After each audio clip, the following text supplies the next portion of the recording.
Kia ora, and welcome to Thursday's Economy Watch, where we follow the economic events and trends that affect Aotearoa. I'm David Chaston, and this is the international edition from interest.co.nz, and today we lead with news all about the debasement trade.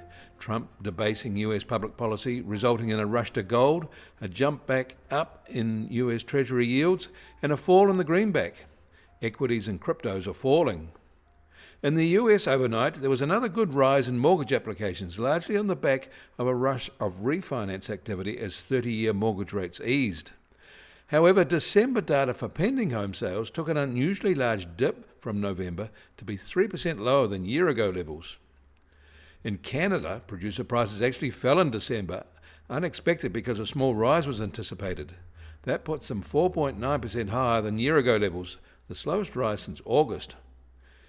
In Indonesia, they reviewed their policy rate overnight, leaving it at 4.75% as expected. In Europe, the European Parliament has suspended the approval of a key US trade deal agreed in July in protest at Trump's demand to take over Greenland. Both Trump and some of his cabinet are at Davos and in full arrogant insult mode.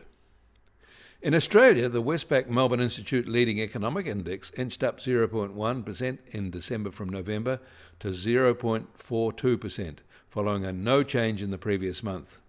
The recent uptick is led by commodities and an improved home building outlook. But the December rise was less than expected. A year ago, it was at 0.25%, so nearly a doubling since that tame benchmark. The US Treasury 10-year yield is now just on 4.28% and actually unchanged from this time yesterday. Wall Street is in its Wednesday session with the S&P 500 recovering 0.3%, but the earlier much larger recovery of over 1% seems to be fading. The S&P 500 has now fallen a net 1.8% in the past 2 days so far. It's the same for the Nasdaq, which is now back with a small loss today, down 2.2% for the same 2 days. And the price of gold will start today at $4,843 an ounce, up another $93 from yesterday, and a new record again. But silver is lower at $93.50 an ounce, and off its record high. American oil prices are up a bit more than 50 cents from yesterday, at just on $60.50 a barrel, while the international Brent price is unchanged at $65 a barrel. And the Kiwi dollar is holding from yesterday, still at just under 58.5 US cents. Against the Aussie were down 30 basis points at 86.4 Australian cents. Against the euro were up 20 basis points at just on 50 euro cents.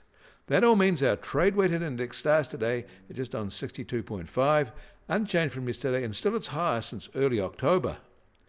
And the Bitcoin price starts today at $87,927 and down 2% from yesterday. Volatility over the past 24 hours has been modest at just on plus or minus 1.4%. And we perhaps should note that the Trump meme coin has plunged more than 90% from its peak a year ago, burning its adherents big time. And you get more news affecting the economy in New Zealand from interest.co.nz. Kia ora, I'm David Chaston. We'll do this again tomorrow.